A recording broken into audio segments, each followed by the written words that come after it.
are live.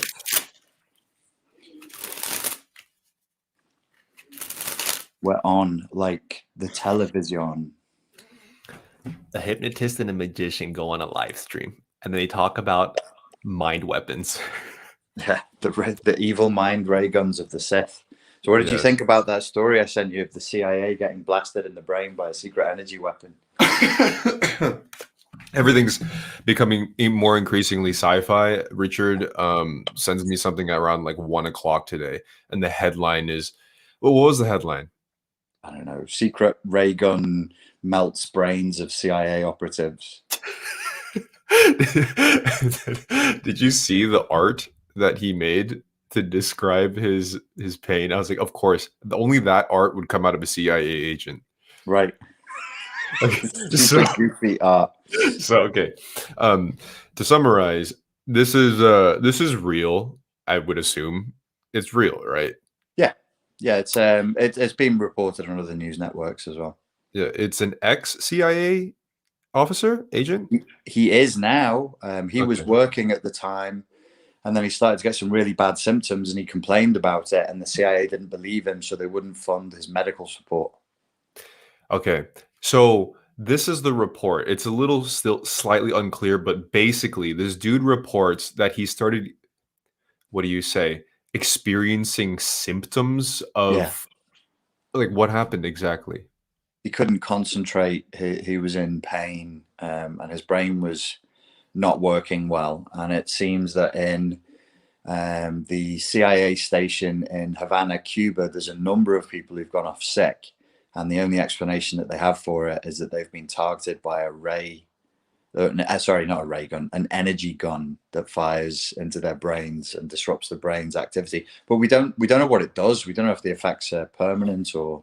Where did that conclusion get drawn exactly? Like he already had a tip because he worked from the CIA at the CIA, and then Well, these things have happened before. I think there've been claims by CIA operatives that go back, I think it was to like the mid 2000s, that they were being targeted. But you can't, like what as he was saying, like you can't show it. It's really hard to be. It's not like your brain leaks out of your nose or something. But now people are going, and more people have had the same experiences and gone off sick. yeah, and it's apparently based on microwaves, which I guess sort of makes sense because if you stuck your head in a microwave, you'd probably experience something. Well, this. We're in the land of David Icke now. There was a book I read by David Icke in the late 90s that was talking about this kind of weapon being developed. Okay. He was also talking about the development of viruses that target specific ethnic and racial groups. You trying to get this channel strike too, man? Have you seen that TikTok when it hits sus? And then the troll face. Have you seen that? Oh, anyways, that's besides the topic. But yeah, I mean, it seems like all of these supposed science fiction inventions that were supposedly only fictional are actually just not that fictional at all. No, they're out there. They're being used. I don't know like how much energy it takes. I think in the news article I sent you, they were saying that they're small enough now that you can carry them in like a transit van, and they're accurate enough that you could point them at one person and just hit that one person. There was something similar to that too, which was like certain frequencies, like noises, like because there is the dog whistle, but there was an extreme version of this where apparently only like people in the early 20s can hear this ringing frequency, but people older couldn't. Mm-hmm. Yeah, we've run that experiment in your house a couple of times, haven't we? Listening to music and you play a tone, and I'm like, "Goodness shit, you can't hear that? Really? You can't hear that? No, young fuckface, I can't. Fuck, after fucking 15 years of door work, having my ears bashed in, I can't hear it." Yeah. It's definitely they have weapons that will make you shit yourself. They have weapons that make your bones hurt. Not non-lethal weaponry. It's useful. But it's only really useful against your own population. It's only really useful if people are rioting. It's not useful on a battlefield. Right. Oh, I remember there was a thing going around because social media activism, yay. There was a post about, or multiple posts about in Portland to disperse of riots and crowds. They had like a fucking awful noise. Mm, Like it sounded like 50,000 bodies screaming in a deathly pit. It right. was nasty, man. Yeah. Yeah. I mean, the development for that has been ongoing for a long, long, long, long time. It's been used to torture people as well because it activates a stress response in you that is like Yeah. a pre-conscious primordial stress response. Because if something else is in danger or in pain, then you're in danger and pain, and you can't switch that off, unfortunately. Do you think they're using it on us right now as we speak? I don't think they need to. I Yeah. think at the moment we do as much damage to ourselves of our own volition as anybody else would need to. It's interesting because it was a wacky story, and it ties in with, you mentioned TikTok. I've seen a bunch of memes on TikTok where people are complaining that there's no response to the fact that the government has just admitted that aliens are real. And like the skit will be something like, "Hey, did you hear the government has admitted the aliens are real?" And then their friend will just be totally indifferent and just sat on the couch eating a Mars bar or something. The thing is, like, they didn't admit aliens are real. What they're saying, if UFOs are real, it's not. Yeah. It's not synonymous. It's not the same. It's not the same thing. You know, I right before I got on here, I just saw another video talking about that and super mainstream news outlet too. And there's more and more disclosure with this UFO stuff. And you have two side, well, mostly just one side from what I see in the comments. Most people being like, "This is just a diversion. These UFOs, they're bringing it up now so they can like move around behind the scenes too." Mhm. And then a part of me was like, "Yo, what if this was like the next step into like introducing a new fear to control people?" You know what I mean? Yeah, well, there's a whole, I think it's, what do you call, declassified description of how that would be done. It's Project Bluebeam would Yeah. be to convince the Oh, population that Blue Beam and Blue Book, are those two different things? they're in the same realm. I think there's a blue beam, a blue book, and a blue boy. But blue boy might be fictional. I'm not sure. Oh, there's Uh, that Eiffel 65 song too. mhm, You know which one? yeah, Okay. I'll never escape it as long as I think I'm on my deathbed hearing that. What if that was the microwave weapon noise frequency Yeah, and the aliens all at once? absolutely. It's just evil aliens trying to torture us with da da dee da do do over and over again. Oh, it is strange. I can't really make it fit my own, like, at the most extreme end of what I believe to be possible. I just can't make that fit.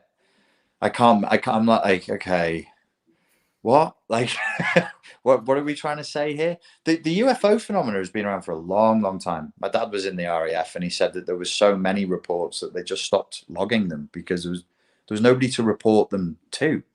Like in the Royal Air Force, you'd be like, okay, this is what happened, and they'd be like, oh, you can tell the Americans if you want to, you can log it, but we're not going to do anything with it. So they usually just didn't bother. So it seems strange to me that there's a big focus on it right now. Yeah. The claims of what they're saying, there's a tic tac and it drops 80,000 feet in a second and then zigs left, and I'm like, okay,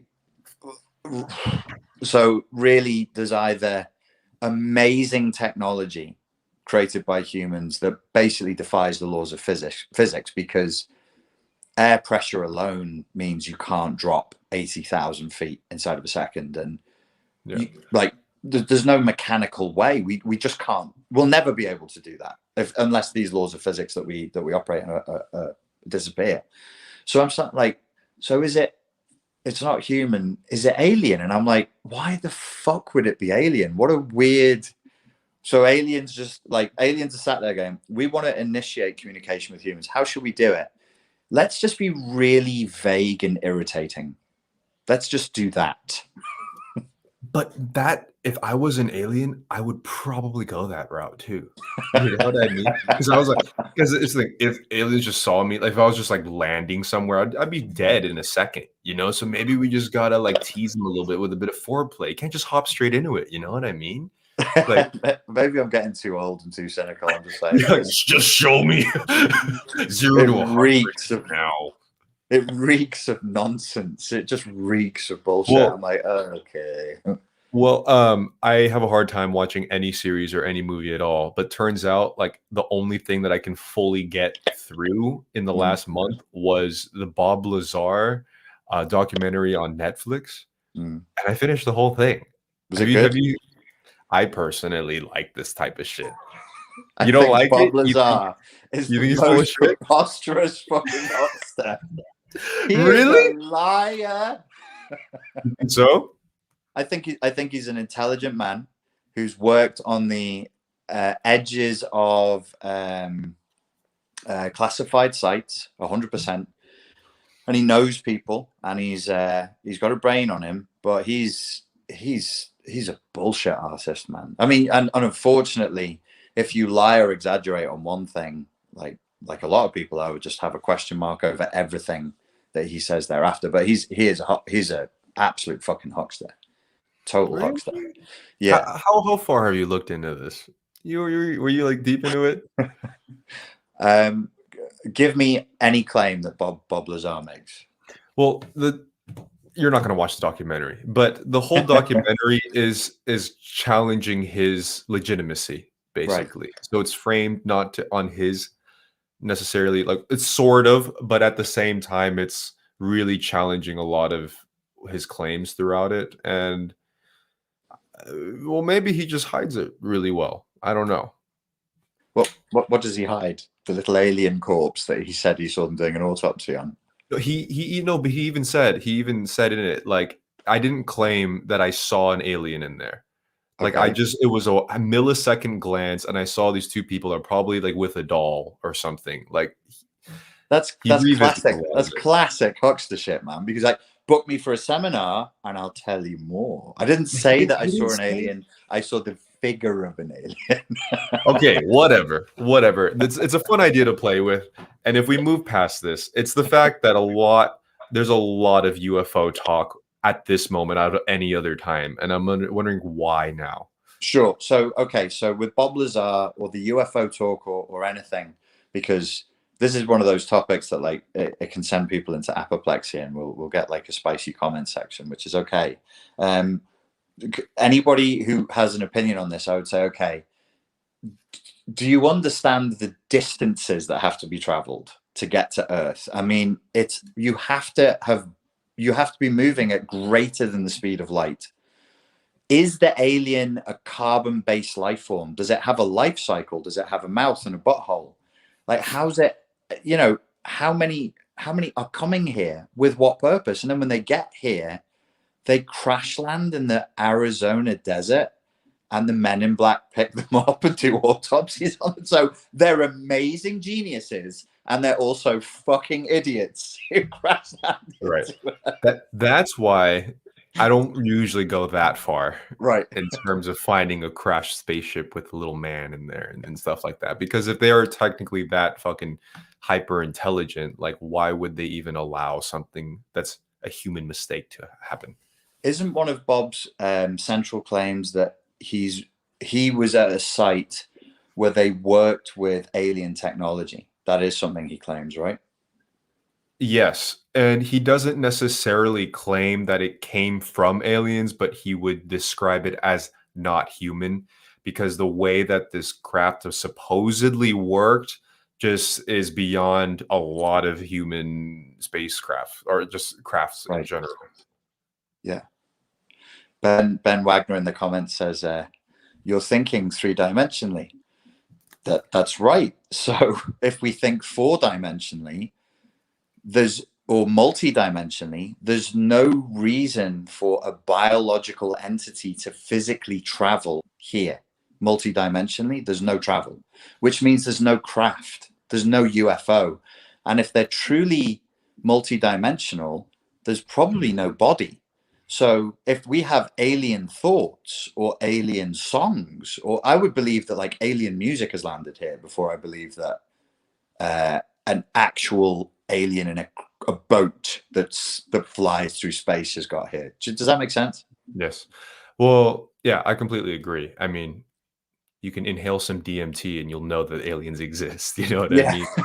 Like, aliens are here depending on which psychoactive substance you choose to ingest, because they Right. are multidimensional in that case, if you want to go about it.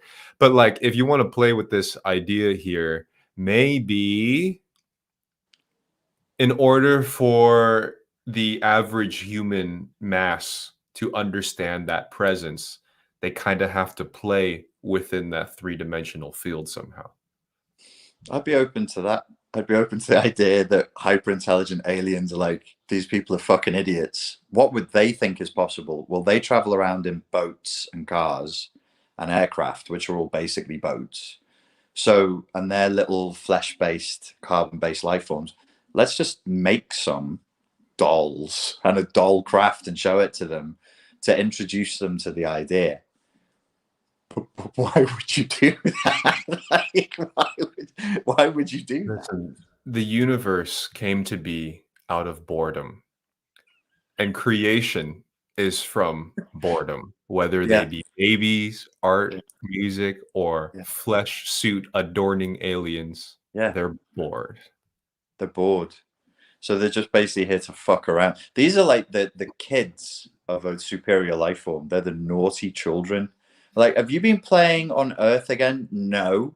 You've not been fucking trolling Earth, have you? Yes, lol. And they're posting it on alien TikTok, watching our governments freak out and pilots go berserk. They're like, haha, Lamau. But I heard I think I said this on a stream, but apparently it's a Star Trek principle. You're not supposed to interfere with another species civilization and allow That's them right. to navigate themselves. Yeah. So maybe you can dip your foot in here and there, you know, if they're gonna like launch a nuke and they gotta like move it out of the way or some shit, but like they can't exactly just flip the humans, you know? Yeah, I was thinking about that today. I mean, obviously, for Star Trek to be interesting, they broke that law all the time, or they got tricked into it, or they made a mistake, or whatever that would just make for an interesting episode. And I thought about it the same way. Like, I just can't make it work. I can't. I'm just like, well. Also, like the videos that we get, why are they all shit? Why is every single video That's shit? true. That's true. Yeah, and I don't know why I'm feeling defensive, because I don't fully believe in it. Like, when I'm watching this Bob Lazar thing, I'm not even 100% an advocate. I think I just know in my heart that those are my people, Yes. and I want you to validate our existence.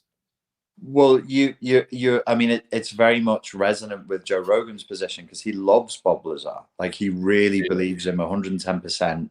And he thinks he's a good person, and he's hung out with him. And Joe says, I really want to believe that this is true. I really, really want to believe that this is true. I am a bit cynical because I'm like, I can see the very next thing being a savior fantasy. Like, the Yeah. aliens are going to save us from doing the genocide thing again. And I'm just like, I, again, that's another thing I just can't make work. I like every other genocide, Now they that weren't worse enough. They went back. They, eh, they were like, not yet, hang back.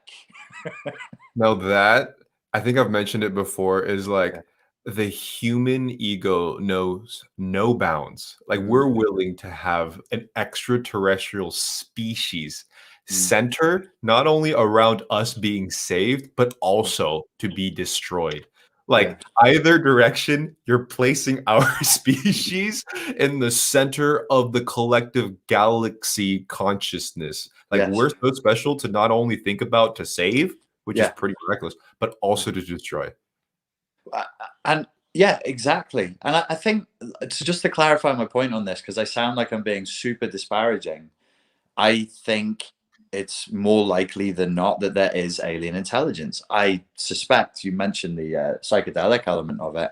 All of my psychedelic trips, all of them, I think that I took, indicated that we are an alien life form. But my sort of experience of that when I was high as fuck wasn't that we were moving through time and space. It was more of a dimensional related issue. There's a Kurt Vonnegut book that the people here on this channel made me read, not Breakfast of Champions, The Slaughterhouse-Five, and it's very similar to the film Arrivals, where our interpretation of time is a little fucked up, and therefore our interpretation of space is a little fucked up. I do think there's validity to this. It would explain so much, but it's boats in the sky with people in them. I'm just like, I can't I can't get there. But the guys who I heard talking about it, they sounded very sincere. The pilots who were like, we saw this thing and it zigged this way. I mean, 80,000 feet in 1 second is incredible. Okay, but hypothetically, if you were an alien and you wanted to study a species, for example, like maybe you are, what do you call those people, that marine biologists, right? Yeah. You can kind of study above ground and get a pretty good feel of things. But then sometimes you got to wear the wetsuit and just scuba dive into that dimension, swim around, swirl around. Marine biology is actually an excellent parallel to draw, because the frustration of, I lived with a marine biologist and I helped her to do research. It's really fucking hard to do marine biology research from the land because we can't breathe underwater. And even if we could, when you get down there, you can't see shit. You can't see anything. It's actually very hard to track in a way that's eco-friendly the behavior of animals under the water. It really is a mystery. So yes, I would think that would be a reason to manifest in this reality. That would be a reason to show up as the apparition of a human. The way I have it in my head is like an old Power Rangers thing, or like a Marvel superheroes adventure where they look into like a giant globe and you have like the Illuminati circling around and they can just kind of manifest a vision, which can technically get them anything in our world at all. Like, or just like us with VR, it can be just as realistic, but nothing beats just maybe temporarily flying in a boat in the sky in a flesh suit to just try to see what's really up here, you know? Yeah, well, if I was going to do it, I would go really hammy with it, and I'd be like, well, I would look at the way humans in the 1950s conceptualized aliens as little green men with like laser guns on their hip, and I'd be like, let's just do that. I'd be like a hipster alien. I'd be like, let's do that because it's so cool. It's just so funny. This is just so funny. How ironic that we're being these aliens like from the 1950s. But it wouldn't. It just. I don't know. It's my brain does a double flip. The thing that you just said, you mentioned VR and like the manifestation of a simulation. This Tic Tac that allegedly somebody who's a reliable source will drop 80,000 feet. I am more inclined, if it isn't bullshit, I'm more inclined to think that perhaps technology is being developed to make you think you've seen that, and that the radar thinks they've seen it, and your eyes think you've seen it. That's possible. Well, not possible. I don't know that it's possible, but more likely than an actual craft. I like that idea. That idea sounds plausible for a hyper-intelligent super species. Let's make the apparition a visualization, like when you open up iTunes and you have some song and it's all like a bunch of swirly imagery. Like, what if they're in that situation where there's that globe, but then they'll just be like they'll just draw a little apparition just right here, because it would make sense. Why are they so sharp? It's almost digital, right? Yeah, it's digital. Yeah, it's like these square movements. So what if it was just their way of signaling, not showing themselves? Okay, so follow that through. What are you signaling? What's the communication if you do that? Well, we wouldn't know. We're idiots compared to them, apparently, supposedly. Okay, so that's a communication. You don't know. You're idiots compared to us. And furthermore, your ideas of physics are so limited and so wrong. We're superior to you. That could be the communication. Yeah. Look at what we can do, you fuckers. Yeah. I mean, like, okay, so say if like you were traveling to an abandoned island with some tribe there that just hasn't seen the modern world or whatever, and even just something as simple as this, Mm. they'll be like, "What is it? What the fuck are you doing?" You know, like, "What is this wave? What does that mean?" You know, so maybe it's aliens not waving, but maybe waving. It's their way of doing this. You know, Do you know that this has happened a couple of times? and the guy died. No, there was Okay, never one mind. incident where it was Europeans showed up in a galley, Okay, a big fucking transatlantic galley, and the natives perceived them as being supernatural beings because their boats oh could only yeah, fit 3 men, and they were like, "This boat is taller than 5 of our houses."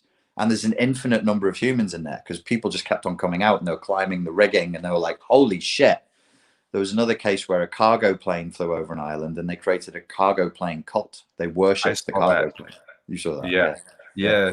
Yeah. So basically, was it an emergency landing or what was it? I don't know whether the cargo plane dropped some supplies to them. So they saw the plane. I'm going to screw this up, and they got supplies, and then there was like a Skinnerian conditioning thing, and they were like, if we show the plane to the Yeah. sky again, or the shape of the plane, more goods will rain down from heaven, Yeah. kind of thing. Yeah. So apparently they went as far as to making their own airplane god idols. Like That's they right. would make their own art pieces that are Yeah. in the shape of an airplane, and they had Yes. these certain rituals that they thought Yeah. that if they enacted, the Yeah. same plane god would come around dropping food from the air.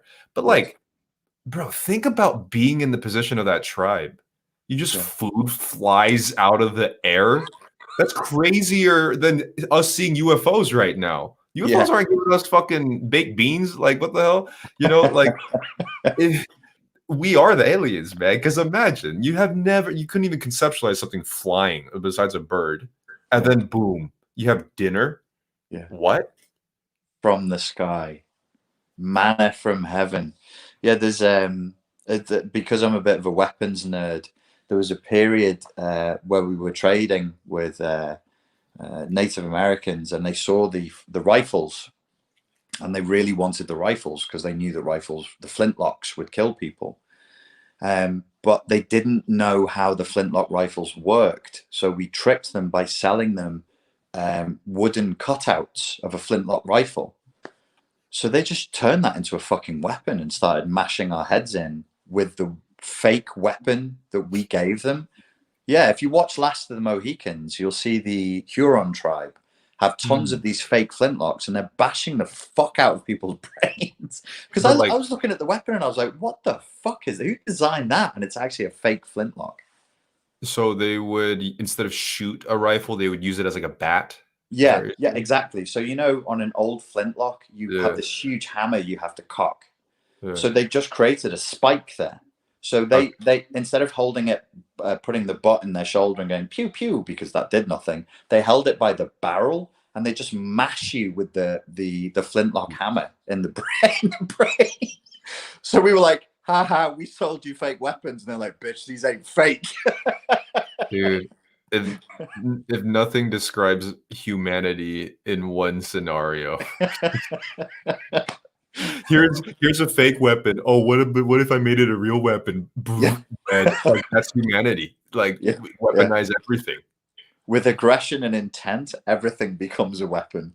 So yeah, Yeah. no, it's. I think the something in what we're talking about. I'm not smart enough to put the pieces together, but that's a more likely explanation, or a better way of analyzing this. It's the symbol and it's the signifier and that which is signified. What is a UFO? A UFO is an unidentified thing. It's pure mystery. It's pure Bro, unidentifiable thingness. bro, what if these little UFO sightings and whatever, like if they actually fell somewhere, what if it was just as minuscule as like them accidentally tapping their mouse and they like actually like there's a Like little typo? fucking hell, Zudar.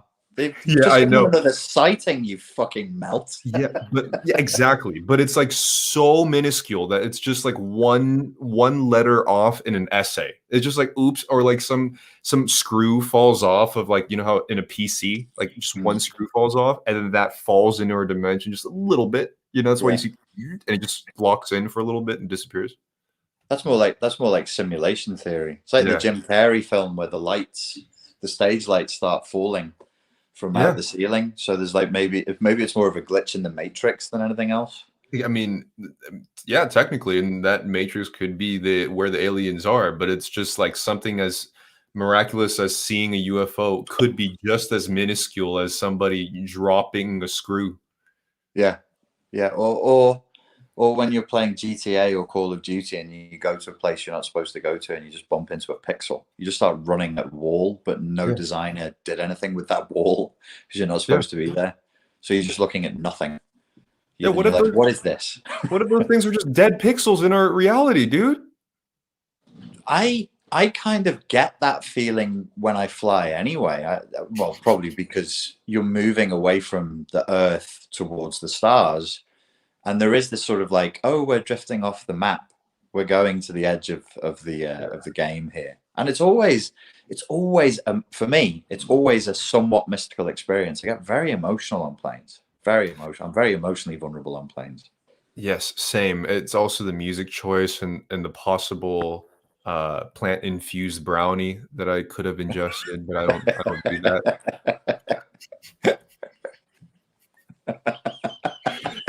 Why are you laughing? I'm laughing at myself as much as anything. I'm trying to think if I've taken a flight and not teared up at some point. Also, the fact that you're over the earth and you're over the clouds and everything is lovely when you're far away from it. Yeah, I mean, psychedelic trips, the word trip stems from the same thing as you take a vacation, a trip somewhere, you know, and that's Mm, what happens when you get on a plane. You go outside of yourself, you start getting all weird and reflective and introspective. And at least, yeah, hey, think about this. On any airplane ride ever, at least five people on that same plane have one tear falling yeah, on their cheekbone. yeah. And I usually go around and find them and lick them up. With a mask on, right? Yeah, of course. The since Flight 370 disappeared, and I was about to fly from that airport within 14 days of them disappearing, it always hits a little different, like getting on a flight now. It's always like a bit, ooh, sometimes people just disappear. Sometimes whole planes just disappear. The semblance of order and of Hmm. trackability in this reality can just break down and nobody ever knows why and the mystery is never resolved. So there is that also affected the flying experience as well.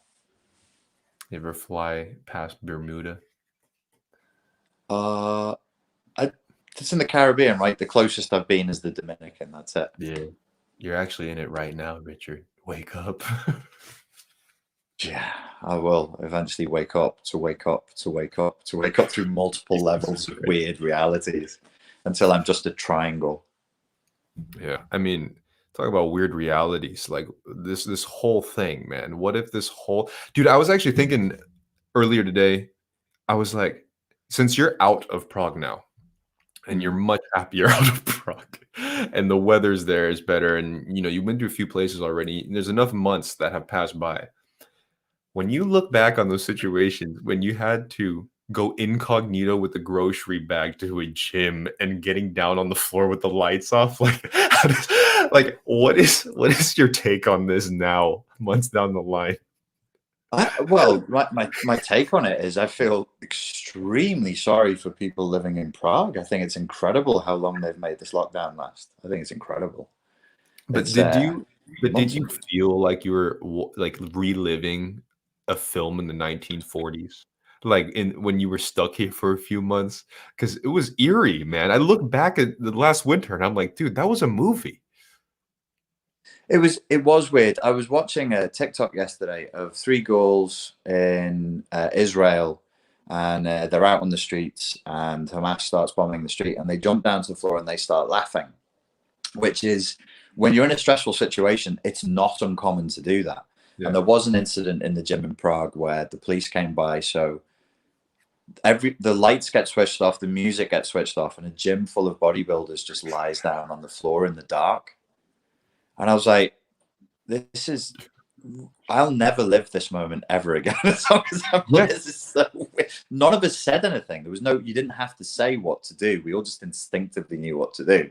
I was just, and you know, it was just fucking, it was super, super weird. But it wasn't frightening. It was like, the unreality of it, your first response is to laugh. You're like, oh, this is odd. Yeah. I'm doing this right now. Yeah, I'm not even exactly like hinting at fear necessarily, but just I mean, you're outside of it, so I can only imagine how crazy it must feel now, but I'm still in it, but a few months down the line, like in my head at the moment, I felt like I went back to Czechoslovakia 1968 or something. Because I'm like in this one bedroom studio, I just see like something that looks like the Eastern Bloc, like just like some Panelok like in front of me. It's all withered down. I just see you like once in a while, but we have the mask on. We got to be like having these secret discussions in the same room. You can't say too much, and you're telling me these stories of having to duck and go incognito into a supermarket. You know, like that was all real though. Yeah, it was one of the worst things I've ever seen in my life. I actually saw in Christmas in Prague for the levels of human deprivation was in the middle of a snowstorm outside my apartment. There was homeless people living under the bridge, and one of them walked away from his compatriots under the bridge in a fucking snowstorm to take a shit.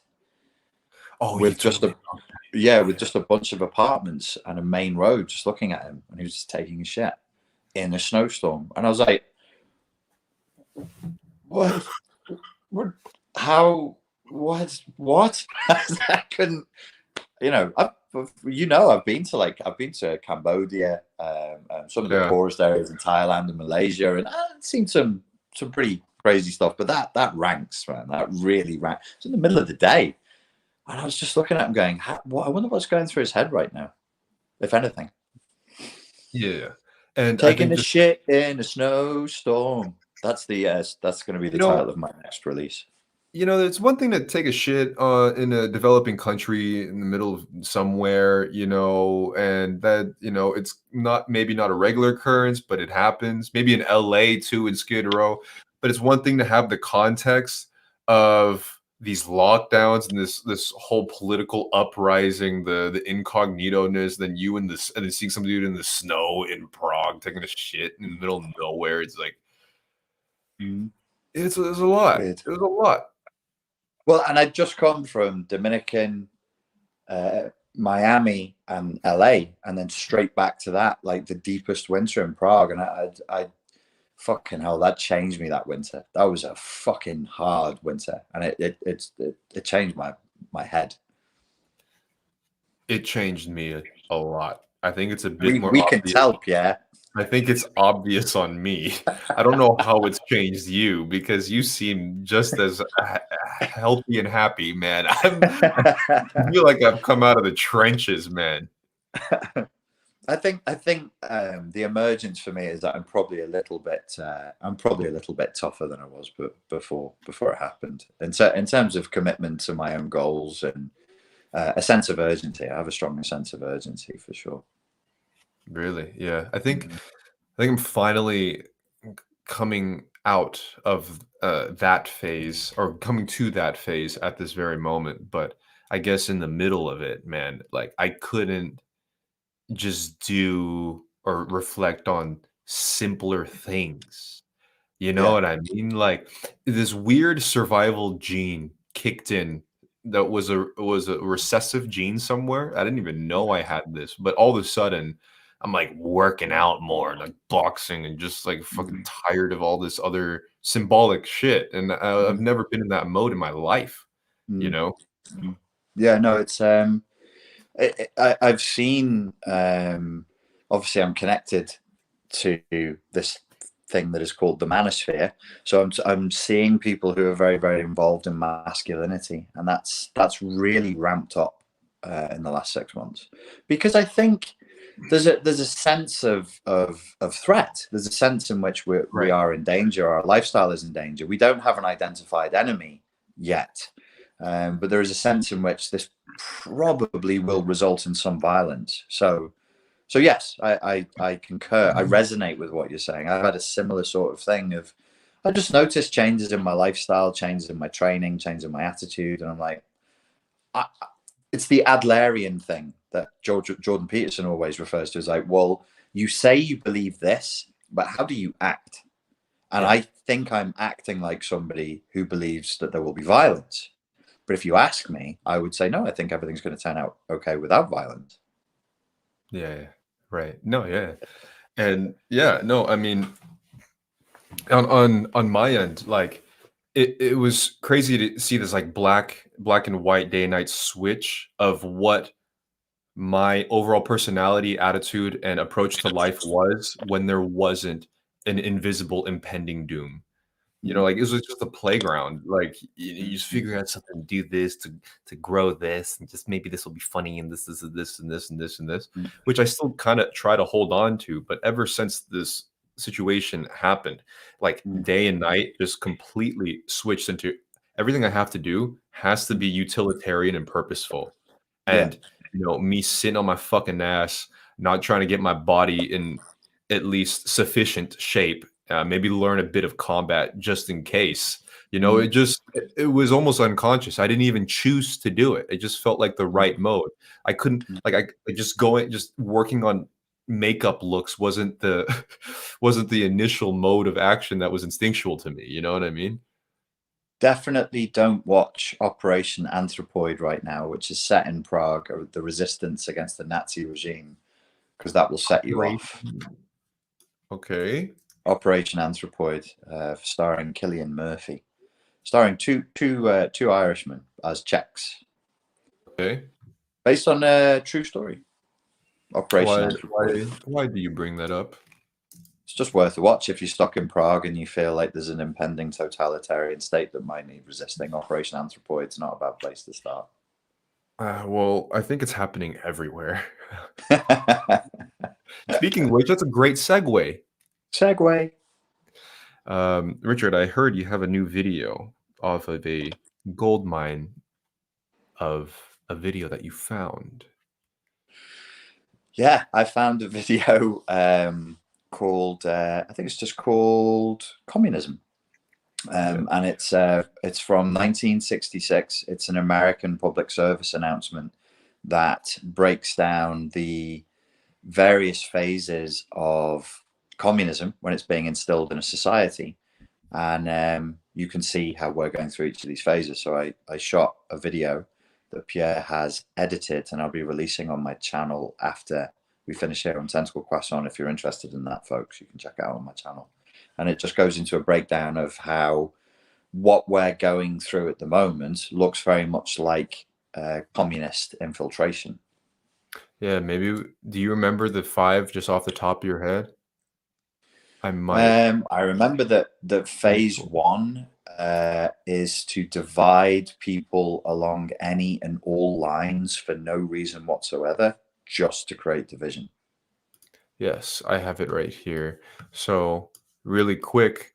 So, I mean, long story short, it's basically an old video from the 1960s that explains in an not infomercial, whatever, in an old documentary. Like public service announcement. Public service announcement. Yeah. Yeah, of how the communist takeovers happen. So there's a few steps here. It goes, number 1, divide the people. Number 2, create appearance of popular support. I didn't know this until I saw this video, but apparently every takeover happened with the 1% of people who had the crazy idea. And they would somehow make the 1% look like the overall demographics opinion. Yeah. And I didn't know that. Very, very fringe ideas are presented as being normal and desirable. And that's the step 2 of the phase, isn't it?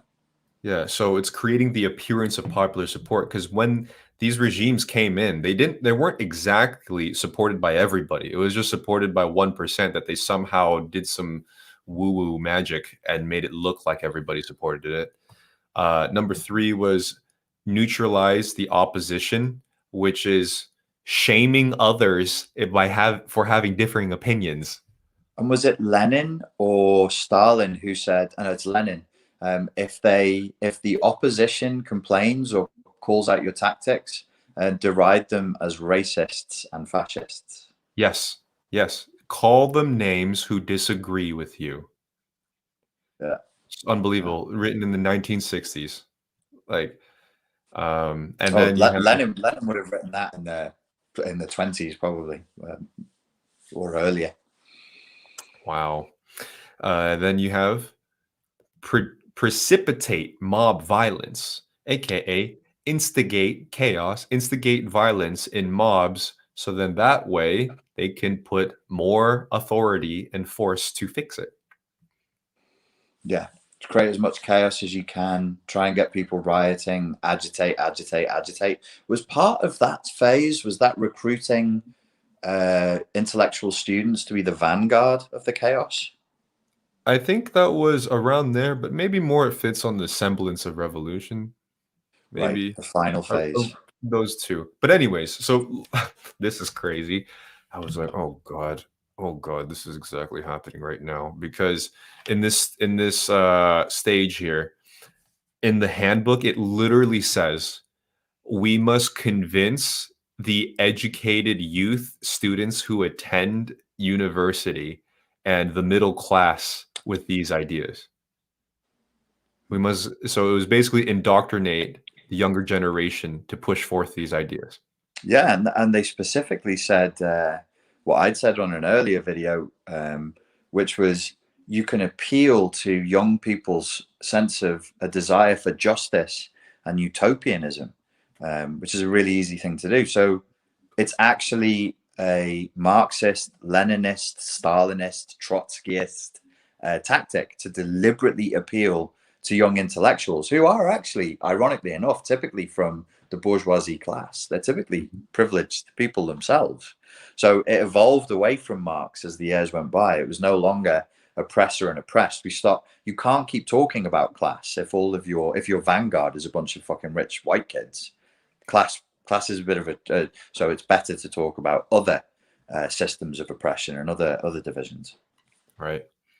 And the last one is create a semblance of revolution. Semblance basically means resemblance, right? Yeah. It's a simulation. Create the simulation of an actual revolution, which I thought was fascinating, in terms of the simulacra. Is that Baudrillard who talked about that? So you don't need the real thing itself to have a revolution. You only need the appearance of a revolution to have a revolution. You don't need a UFO. You just need the appearance of a UFO. Right. And like having this PSA done in the 1960s, and this is not even just trying to, fit my own narrative of things. It's more than coincidence how every single step has already been activated, and we're already like more than halfway into this too. Oh, we're moving into the latter phases. I think Yeah. 2020 was the year of agitation and rioting. I'm sure we'll see plenty more of that this year, with greater calls from the general population for harsher controls from above. Speaking of which, I was recently shouted at for refusing to get vaccinated. Where? I was told it's people like you that are slowing down the recovery of our economy. Yes, ladies and gentlemen, Richard Grannon is responsible for the slowing down of Britain's economic recovery. Where? I mean, who did this and where? Down in Wales. It was at a family reunion. One of my uncles, a drunk uncle. Oh, is he? Well, I don't want to ask. Economically sound, or yeah. He's retired. He has plenty of money. But people like me who refuse to get vaccinated are slowing down. It's extremely selfish. It's dangerous. And we're slowing down the economic recovery of the country. And I'm like, from fucking day one, I told you not to close the country economically because it wasn't fucking necessary. And by the way, just saying, I was 100% right.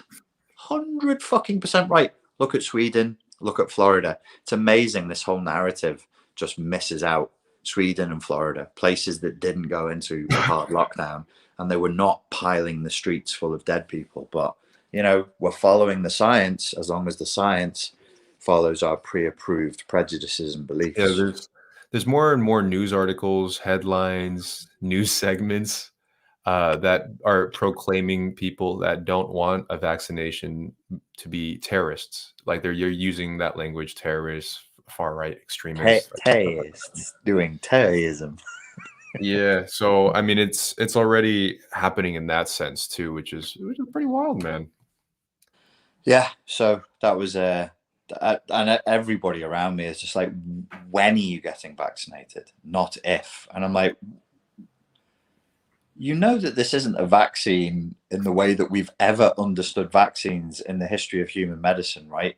Do you know that this isn't just the polio vaccine or a flu jab? This is a different. No, I can't have that conversation. No, you can't question anything, man. And what you should be doing is hashtag Palestine.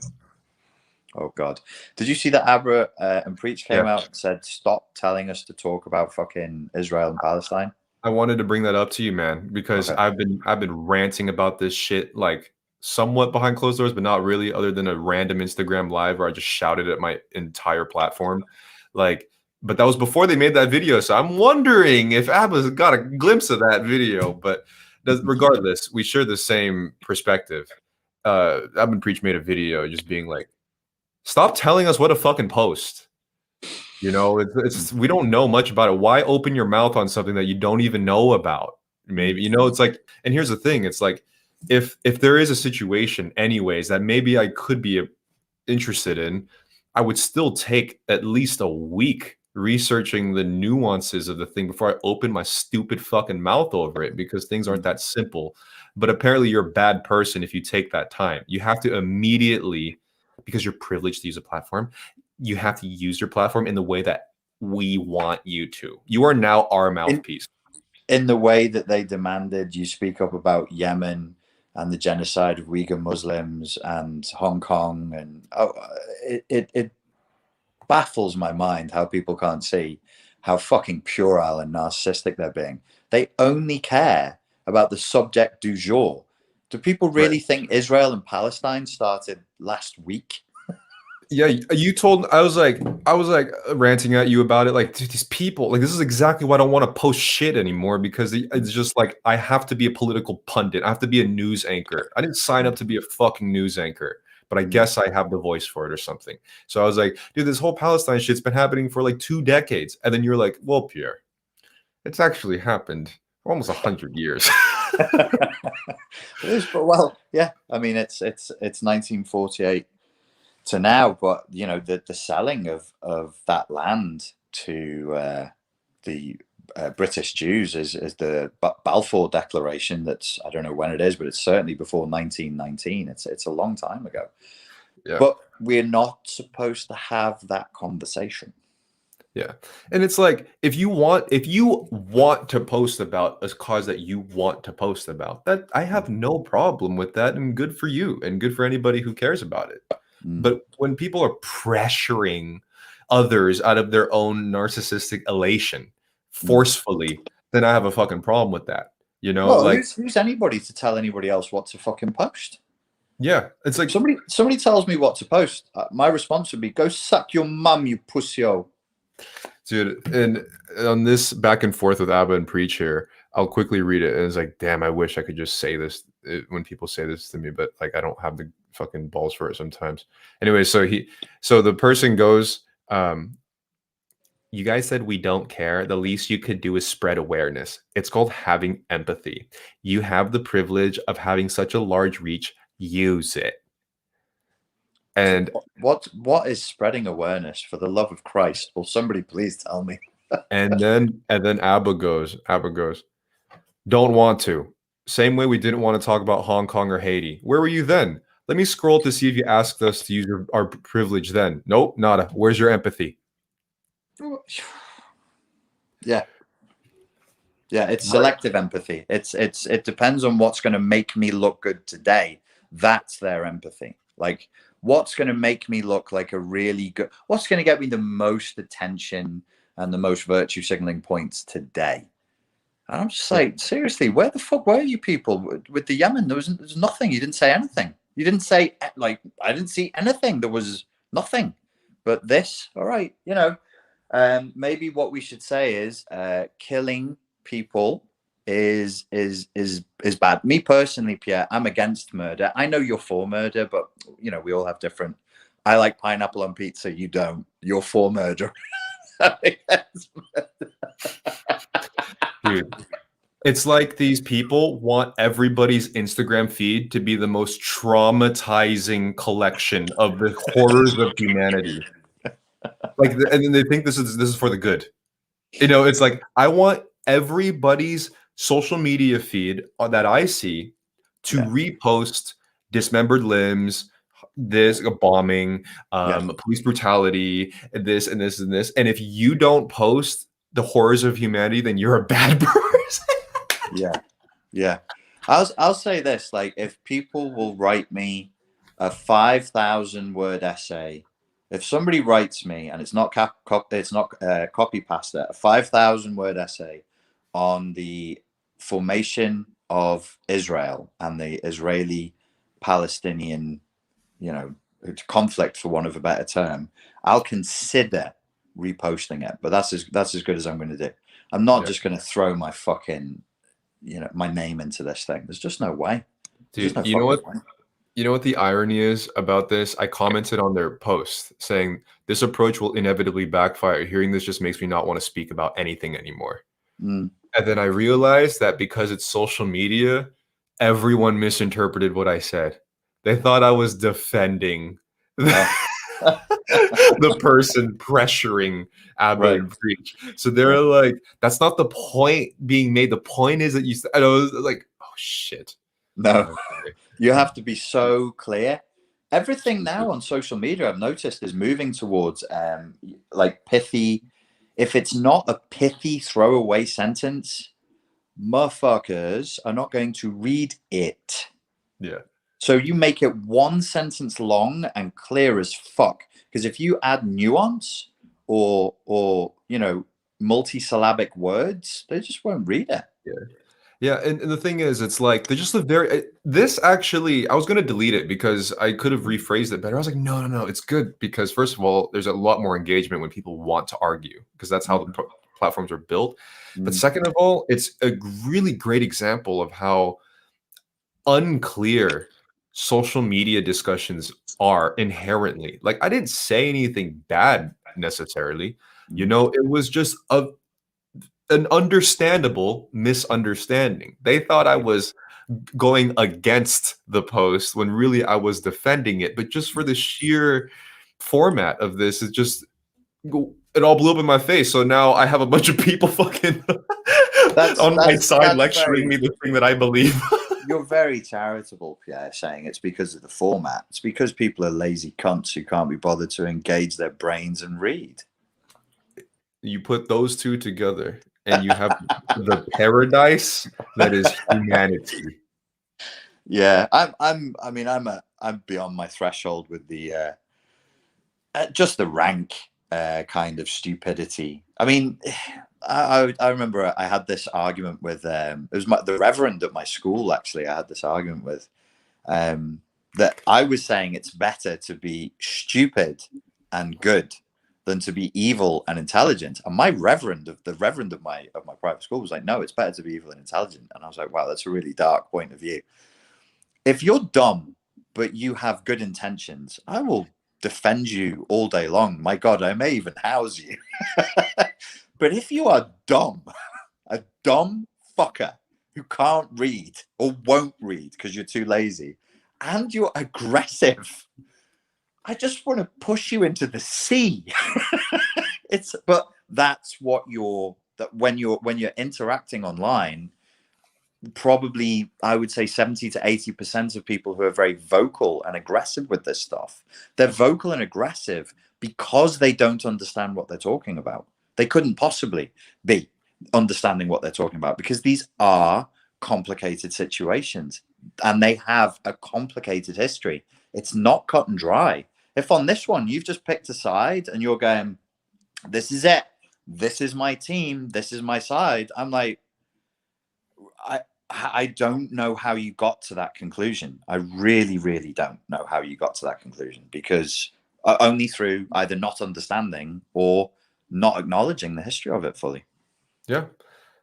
It's not about the history. It's not about the facts, the dates, the things that happen. It's just to show that you care. And to be honest, at this point, I don't give a fuck. You Mm, made me not give a fuck anymore. mm, I will proudly proclaim that I have no more empathy. Fuck humanity and fuck your planet, because mm. this is not the dialogue that I want to presuppose. You know what I mean? It's like, Yeah. if you want to claim that I have nothing, okay, then fuck you. I don't care about humanity. Where's the argument then? Let's go. You know? You know what? You know what? On this one, I would say this is where an application of a droplet of identity politics is correct. Some left-wing identity politics is actually correct here. It's not for me to say, and it's not for you to say. But if you're Palestinian or Israeli, or directly influenced by this, go ahead. I would say, like, so I want to give a criticism of Israeli policy. You know what I'm going to do? I'm going to say to people, go and ask Sam Vaknin. He's Israeli and he's a professor and he knows way more about it than I do. You want a criticism? Go see that man. He'll sort you out. We can just defer to experts and a higher authority, and that's the right thing to do, isn't it? Yeah, and okay, so this is slippery territory, because you're right. It is a droplet of identity politics that might have a bit more weight. You know, it's like you want to talk talk about that you can kind of locally understand. Mm, You know, it would make sense. Like, you know, someone who experienced the Vietnam War will have a bit more to say about it at times, you know, but then there's like the mhm, policies and stuff that maybe not the infantry would understand, but like maybe they will too. mm, Regardless of that, though, it's I think there are some very specific situations, and this is why, like, this is where I'm coming to terms with now. mm. Tackling, I don't even do this anymore, but if I were to tackle issues, it would be among the lines of something that's more locally wrestleable. Mhm. You know what I mean? Yeah. It's like, all like, I can understand that I have a bit more of a middle class lifestyle, if anything. So I'm going to think and talk about things that could be locally understood in this realm. Mm. The communications with social media, the depolarization between people, discussions in this thing. Am I going to talk about a Hamas bombing? Like, if I were to spend years of, like, months of my life researching this, and maybe, but still, you know. Yeah. Yeah. No, I think there's a value in that, and I think that we can, if what you're doing is you're opening up the conversation. If you see, you can use identity politics to open up a conversation. So we could try and talk. Let's say the Vietnam War, and we so we want to talk about the Vietnam War. But you know what? Um, like, you have an uncle who was there. Let's talk to him. Or we know a professor who studied. He has a granular knowledge of everything that happened through the Vietnam War, week by week and date by date. Let's talk to him. Some people really do have more authority to speak. You know what it's like growing up Vietnamese in California. What the fuck? I'm going to do a video on that. That would be insane. Or you do a video about what it's like to be a doorman in Liverpool. I mean, I would watch it because it would be funny as fuck. Yeah. But Yeah. you know, there is. It's not like there is an identity politics that opens a conversation. I think the identity politics in this context that we want to avoid is you say, no, you can't talk about it. Like I would fully have somebody like an Israeli tell me what they think life in Liverpool is like, and I wouldn't be like, you can't say that because only I can say it. I'd be like, no, I don't know, just say whatever the fuck you want. But maybe defer to me on this one. Yeah. And, you know, it's even interesting for me to hear someone give me their perspective of what it's like to be Vietnamese in California, even if they're not Vietnamese. It's just, Right. You let them purely run out that of novelty. simulation. Yeah, it's just purely out of novelty. Like, let's see what you're about, you know. But like, okay, you crazy fuck, go for it. yeah, like, I mean, I don't. Why would I get like fucking worked up about it? You know, it's like, I Yeah. don't. I mean, But Yeah. regardless, it's like, think about how much trauma and horror that happens all over the world all the time. And Mm, think about even 50 years ago, mm, maybe 100 is better. mm, Like, how much bad news do you have in your head going mm, throughout your day? mm. You have, oh, my wife left me for a rich man. It's like that type of thing. Or like, my drunk uncle did this. And then maybe, okay, I guess I got to go to war. Or like every once in a while. Mhm. You don't even have the full context of the war. You just have the propaganda. Yeah. Now it's like you hear every horror in every corner of the world, and we're supposed to fucking do something about it. Yes. Yeah. There is. I mean, from a purely psychological perspective, it's really not mentally healthy. And like nobody's saying don't be aware of it or pretend it's not happening. There really isn't anything you can do. Nobody watching this has their finger on the trigger. You can't call Netanyahu unless you can call Netanyahu, in which case don't watch this fucking live stream. Call Netanyahu, but most of us can't do anything. The other reason to speak to Sam Vaknin, I just remembered, is that he did help broker a peace deal between the two sides in the 80s. So yeah, he's definitely somebody you should be speaking to about this. And that's true. I've seen the photos of him in the room with the Israelis and the Palestinians. Like he was helping out there. So there are people like there are perspectives that count more. They just count more. And my perspective, your perspective on the situation, Abram Preach's perspective, they showed great humility, just saying, we don't know. Like we don't know enough. How funny is that? Because what supposedly is painted arrogant by saying, I don't care, I don't know. This is Mm, not anything that I can say anything about. It mm, seems arrogant, but mm. actually, there's more humility in saying that you don't know and you don't care because you don't know and you don't care about a situation you don't know and don't care about. Yeah.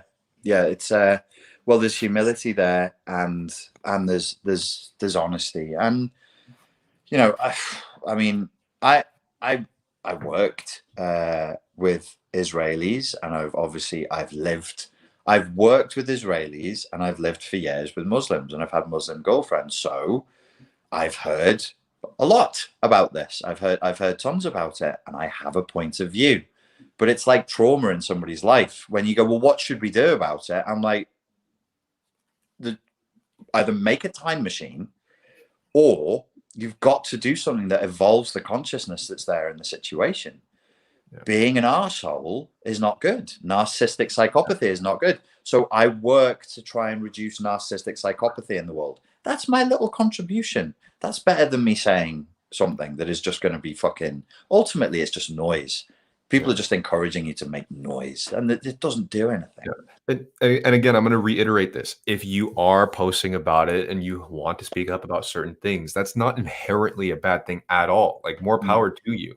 It's yeah. only when people start pressuring and shaming others that have nothing to do with it to do exactly what they want. That's the That's, problem. that's very strange. I'm just like, what's the psychology of that? You're sat there in your house and you're like, this person I follow on social media isn't talking about what I want them to talk about.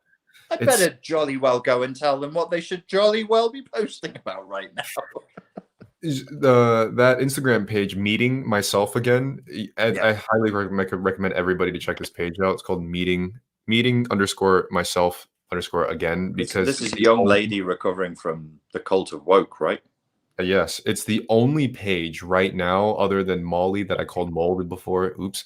But that's the only thing that I can see on social media right now that kind of that talks about these specific things. Like, this is a Mm, localized issue that makes sense for, especially mm, for where I'm at and anybody that can relate to me. yeah. This makes sense to me. So this one's really interesting.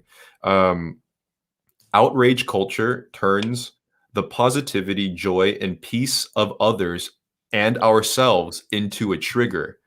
We feel guilty from our moments of relief from the world, and we find ways to shame others for the happiness that they have secured. These emotional and cultural patterns are often wrapped in slogans like, if you're not angry, you're not paying attention, which is super evil. Mm, mm. Why do you say it's evil? It's I it's agree with you, but why do you say it?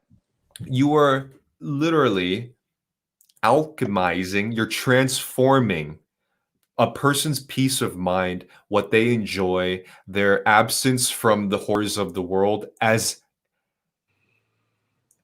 flipping it into you are a piece of shit for enjoying yourself.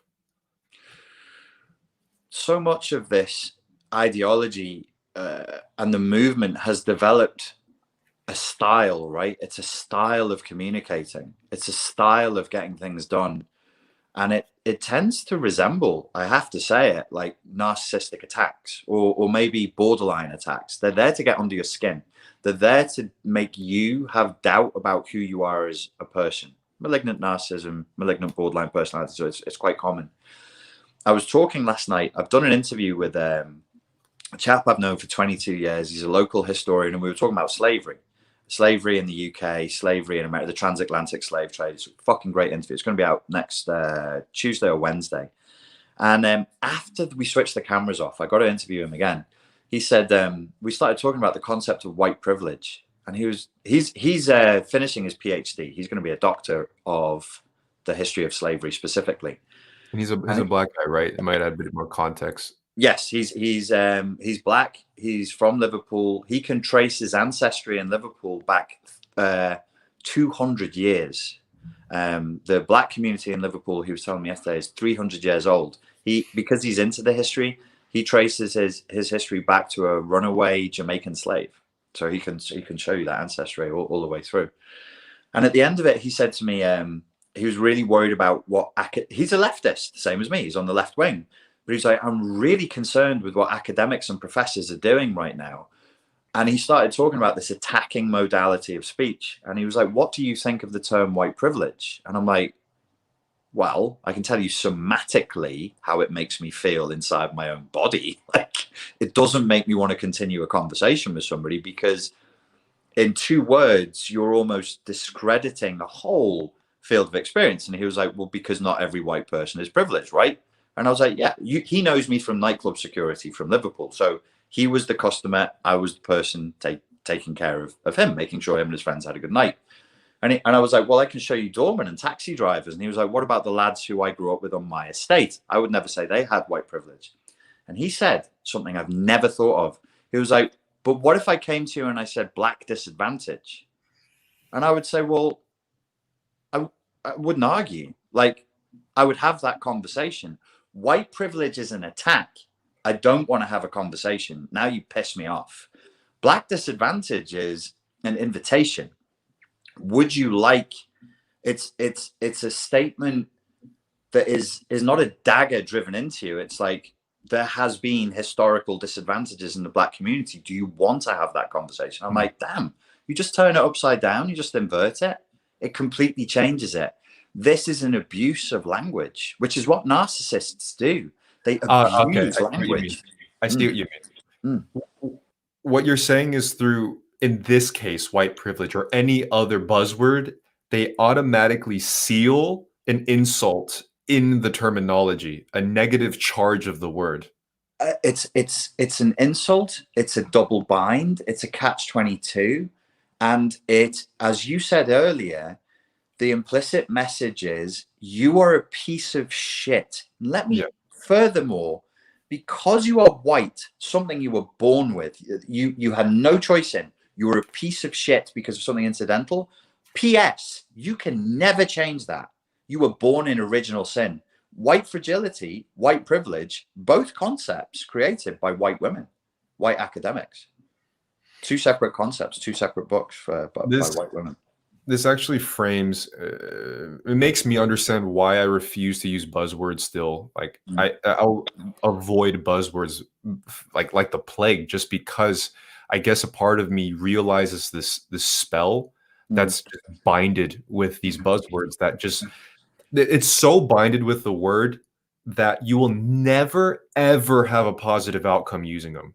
You will not have a discussion using 1 or 2 buzzwords that will end up happy. You cannot. It's physically impossible. And it sorry to interrupt you there. Yeah. It's not the intent. There's no unification. There's no healing. There's no integration. The point is to hurt and divide. We're using language to split people. Yes. Yes. in a debate, things are neutral. You don't use words that are loaded, that will instinctually just hammer. You don't cuss at somebody during a reasonable debate. There's neutral language there. These words are should be. You're not supposed to say, well, because you're a communist, you're a silly cunt. You're not supposed to do that. Or you're a mean white man. Yeah, you're just a mean old white man, which is, yeah, it's a magical bind. It's kind of a spell. And interesting, I just thought of this as I was talking to you now. What's the opposite of white? Black?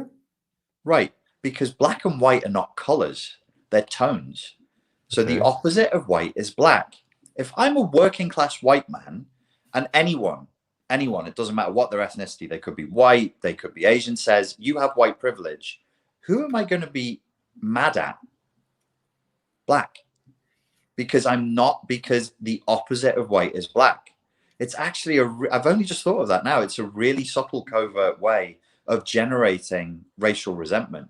You're bad because you're white. That's going to generate resentment towards black because it's incidental. We have these stupid fucking terms because I'm not white. I'm sort of a pinkish beige, and black people are not black. That's just not. It's a stupid reductive thing, but it creates this this binary, and the binary creates an echo. So you say white privilege. This is something black people would say.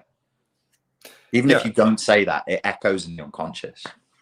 Right. Yeah, there's a duality to the statements that just inherently paints a good versus evil, or you are evil and I'm better type of a thing.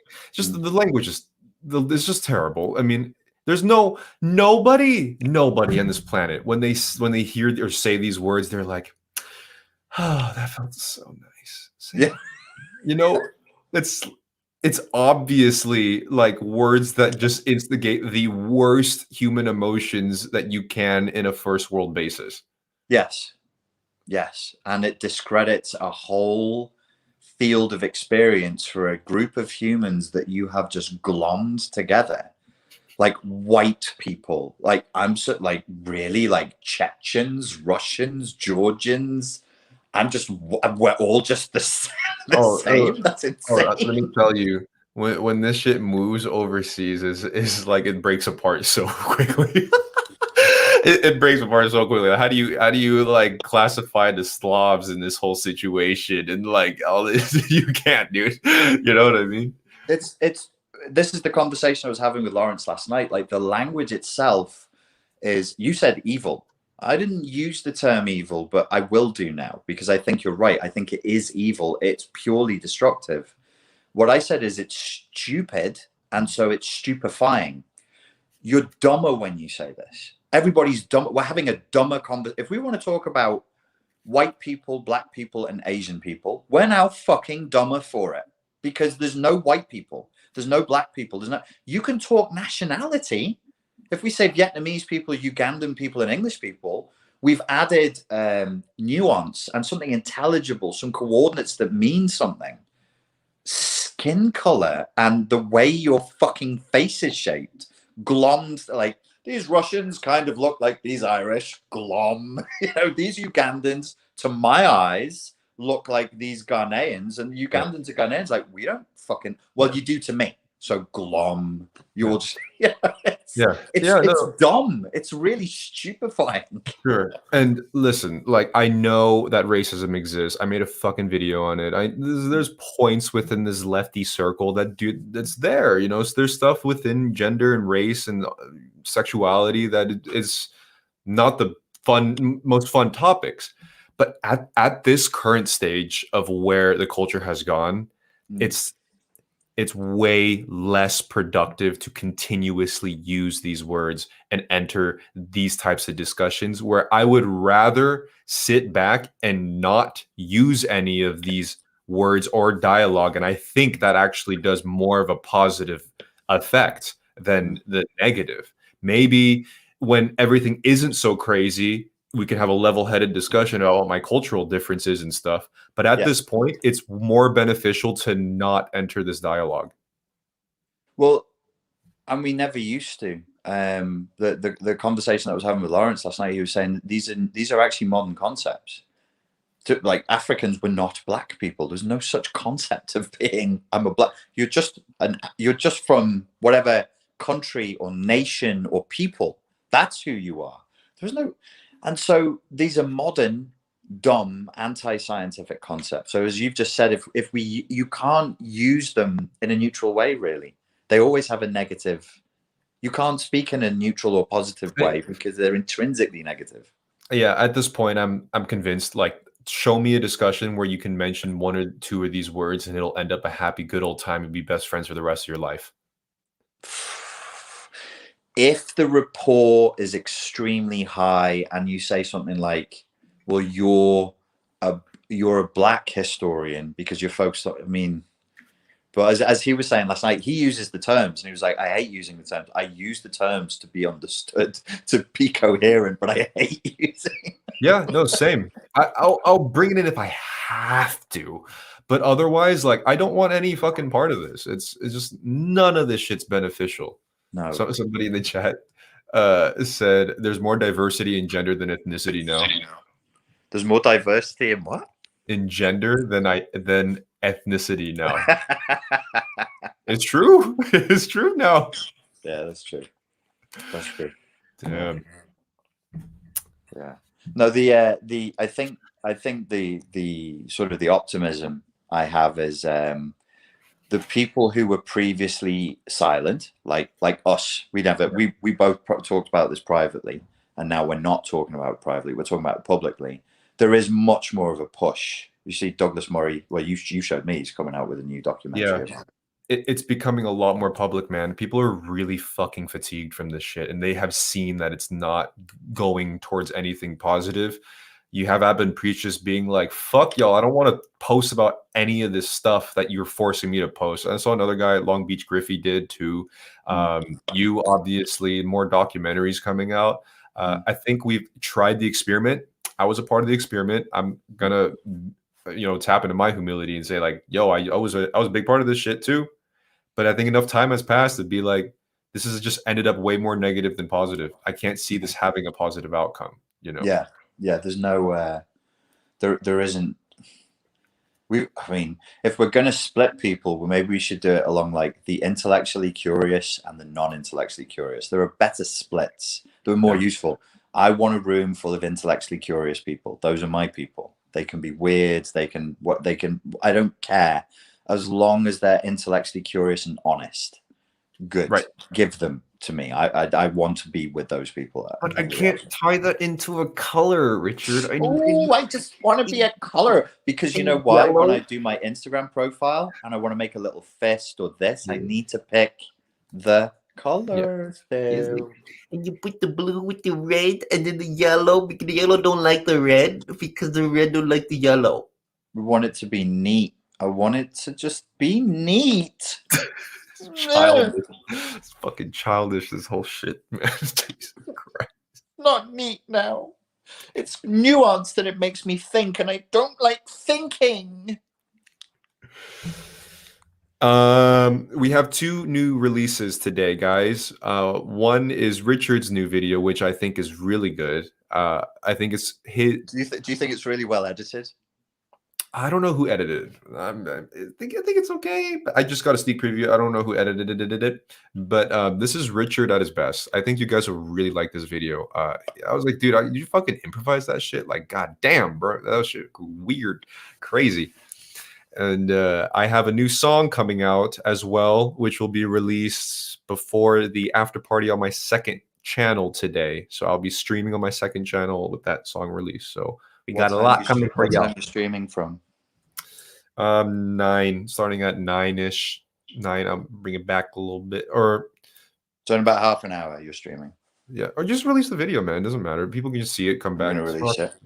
Yeah, just release it. Oh, it's tits and face. Oh. Yeah.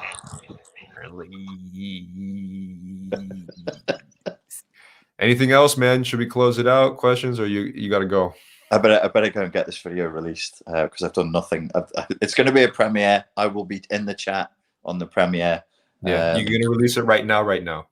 Yeah. I'll just go Okay, do that. I'll be in it as well. I'll be All in right. the mirror as well, and then I'll do the after party like 10, 15 minutes after. Okay, cool. I'll release it right now, guys. Okay, so I will. So see everybody there. check out Richard's main channel. I'll be in the chat as well. And your channel is Pierre Extra right after the communism video drops. Look at this mutual camaraderie. This is what we need. Integration, baby. Let's go. Yeah.